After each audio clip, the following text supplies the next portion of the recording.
আজকে আমরা মিশ্রণের কিছু অঙ্ক শিখব। তো চলুন অঙ্কটা শুরু করা যাক।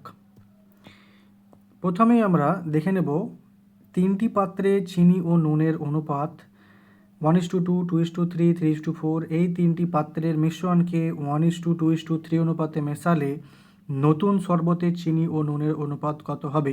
এই অঙ্কটা বুঝবো। আচ্ছা, এই অঙ্কটা বুঝতে গেলে আমরা আগে ধারণাটাকে পরিষ্কার করে নেব। তার আগে আমরা কিছু অঙ্ক শিখব, যেমন এই অঙ্কটা। তারও আগে আমরা এই অঙ্কটা শিখব। তারও আগে একটু ধারণা পরিষ্কার করে নেব, তাহলে আপনার বুঝতে সুবিধা হবে। তো চলুন শুরু করা যাক। ধরুন একটা পাত্র আছে, এই পাত্রটা। এই পাত্রটাতে চিনি ও নুন দিয়ে শরবত তৈরি করা আছে। তো চিনি এবং নুন দিয়ে শরবত তৈরি করা আছে, ধরুন 1:2। 1:2 অনুপাতে এটা শরবত তৈরি করা আছে। এটা 1:2। 1:2 মানে কি? একটা চিনি অনুপাত নুন। চিনিটা 1, নুনটা 2 ধরুন। তাহলে চিনি কত অংশ আছে? এই অনুপাতের মধ্যে চিনি কত অংশ আছে এই গ্লাসে? তো কি করে জানবো আমরা? মোট দেখুন অনুপাতটা 2, 1 এবং 2। এখানে 1 অংশ, এখানে 2 অংশ। এটাকে অংশ বলে না, ইউনিট বলে। তাহলে মোট আমাদের 1 + 2 এই মোট অংশ। এই মোট অংশের মধ্যে চিনি আছে 1 অংশ। তাহলে চিনির পরিমাণটা আমরা কত পেলাম? 1/3 অংশ।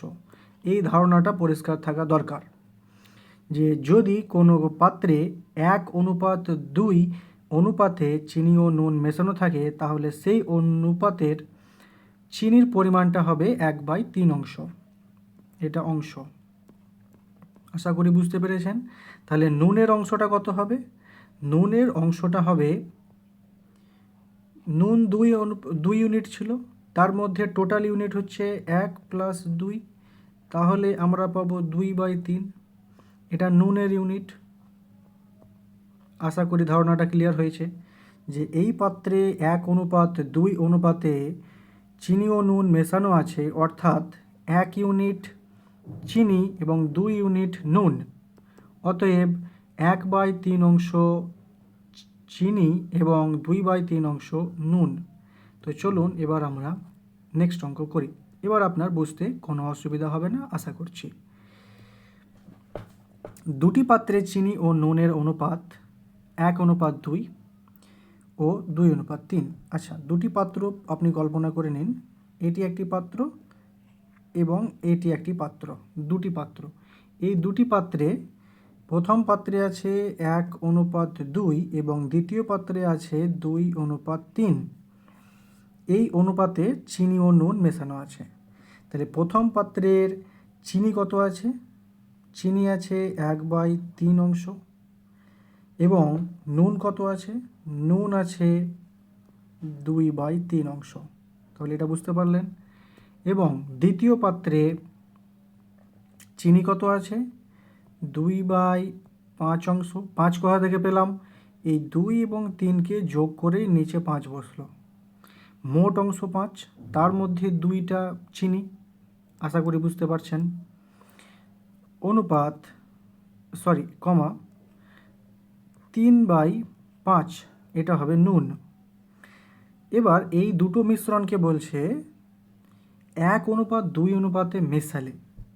এই দুটি মিশ্রণ, এই দুটি পাত্রকে অন্য একটি পাত্রতে নেব, যেখানে এই পাত্র থেকে 1 ইউনিট এবং এই পাত্র থেকে 2 ইউনিট শরবত নেব, দিয়ে মেশাবো আমরা, দিয়ে নতুন শরবত তৈরি করব।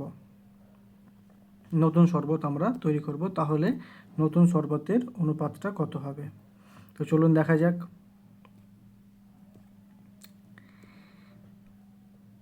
প্রথমে এগুলো মুছে দিয়ে আমি, তাহলে বুঝতে সুবিধা হবে।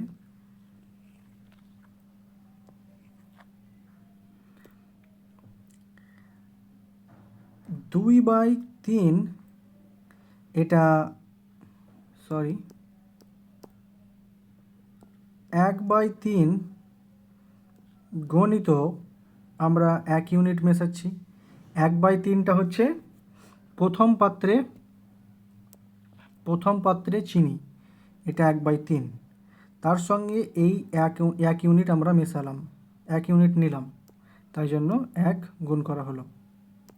এবার যোগ, এটা চিনি মেশানো হলো, যোগ দ্বিতীয় পাত্রে চিনি কত আছে? দ্বিতীয় পাত্রে চিনি আছে 2/5।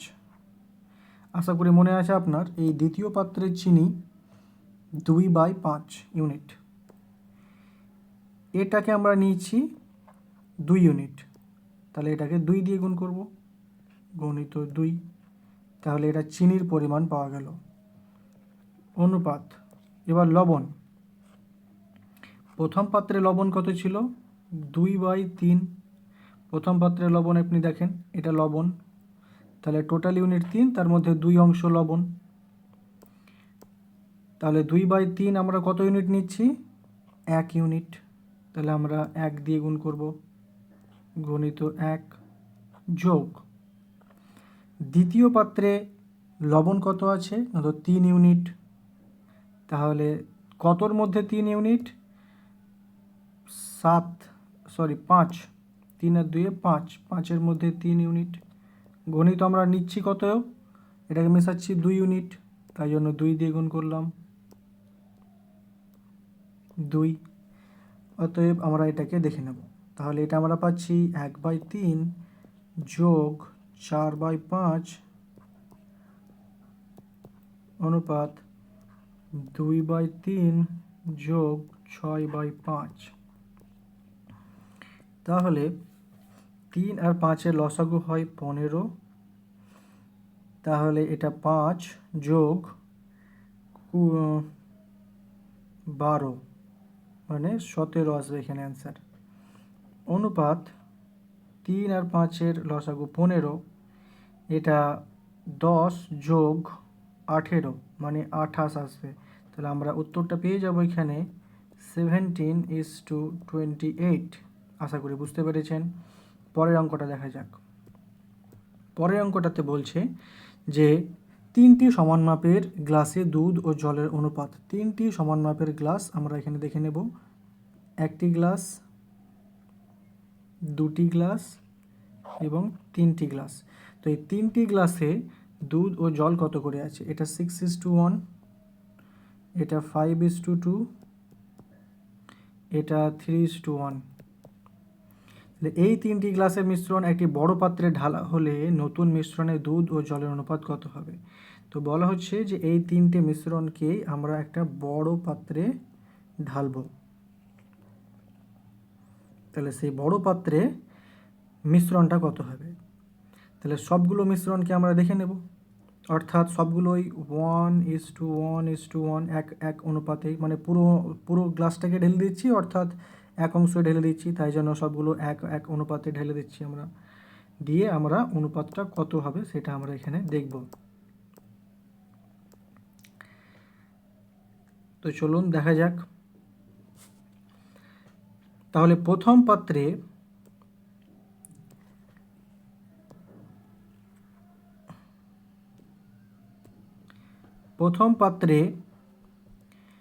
দুধ কত আছে? প্রথম পাত্রে দুধ আছে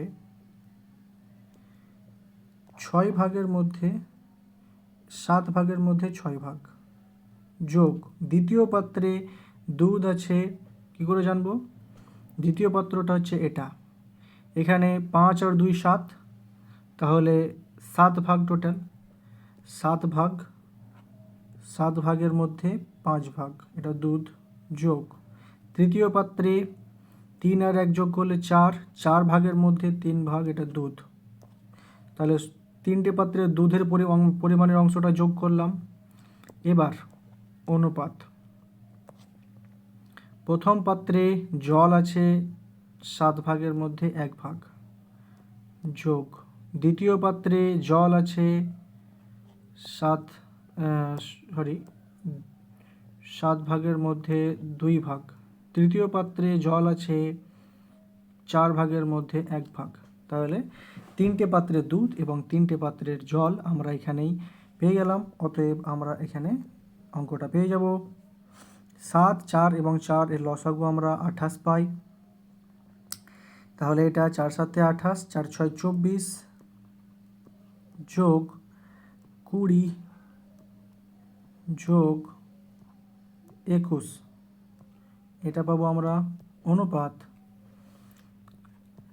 28, এটা 4 যোগ 8 যোগ 7। তাহলে এই 28 28 কেটে যায়, অনুপাতে কাটি না আমরা এটা ভ্যানিশ করে দেবো। তাহলে আমরা পাবো 24, 3 20 60, 65 অনুপাত 19। এটাই হচ্ছে আমাদের অ্যান্সার। আশা করি বুঝতে পেরেছেন। নেক্সট অঙ্ক। এবার আপনাদের আশা করছি এই অঙ্কটা বুঝতে কোনো রকম অসুবিধা হবে না। 3টি পাত্রে চিনি ও নুনের অনুপাত বলে দেওয়া আছে। ওই 3টি পাত্রের মিশ্রণ 1:2:3 অনুপাতে মেশালে নতুন শরবতে চিনি ও নুনের অনুপাত কত হবে আমরা দেখব। তো চলুন আগে একটু বুঝে নিই যে অঙ্কটা কী বলছে। তাহলে 3টি পাত্র আছে, 3টি পাত্র এঁকে নিই। প্রথমে 3টি পাত্র এঁকে নিলাম। এই 3টি পাত্রের প্রথম পাত্রে আছে 1:2, দ্বিতীয় পাত্রে আছে 2:3, তৃতীয় পাত্রে আছে 3:4। তাহলে এই 3টে পাত্রকে আমরা মেশাবো, তাহলে প্রথম পাত্র থেকে কত নিচ্ছি আমরা? প্রথম পাত্র থেকে নিচ্ছি 1 ইউনিট, তারপরটা থেকে নিচ্ছি 2 ইউনিট, তারপরটা থেকে নিচ্ছি 3 ইউনিট। দিয়ে নতুন একটা পাত্র, কোথায় পেলাম এই ইউনিটগুলো? এখানে আছে, দেওয়া আছে। তাহলে যে নতুন পাত্রটা পাবো আমরা, তাহলে নতুন পাত্রটাতে অনুপাত কত হচ্ছে?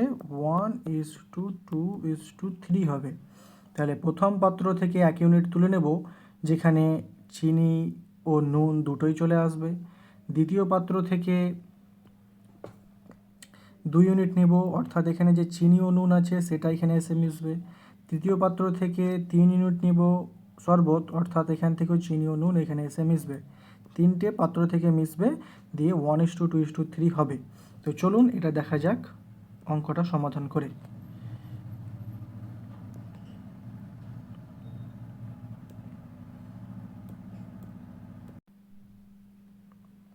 এই অঙ্কটা আপনাদের সুবিধার জন্য আমি আবার লিখে নিয়েছি। তো দেখুন এই অঙ্কটি কী করে হচ্ছে, যে আমরা এখানে 1/3 লিখেছি, কারণ প্রথম পাত্রে চিনির পরিমাণ হচ্ছে 3 ভাগের মধ্যে 1 ভাগ, সেটাকে আমরা 1 অনুপাতে মেশাচ্ছি, তাই জন্য 1 দিয়ে গুণ করেছি। তারপরে দ্বিতীয় পাত্রে চিনির পরিমাণ 2/5, 2 অনুপাতে মেশাচ্ছি, তাই জন্য 2 লিখেছি। তৃতীয় পাত্রে 3/7, 3 অনুপাতে লিখেছি। এরকম করে লবণের পরিমাণটা আমরা এদিকে লিখেছি। তো আশা করছি আপনারা বুঝতে পেরেছেন। বুঝতে না পেরে থাকলে কমেন্টে জানান। ধন্যবাদ।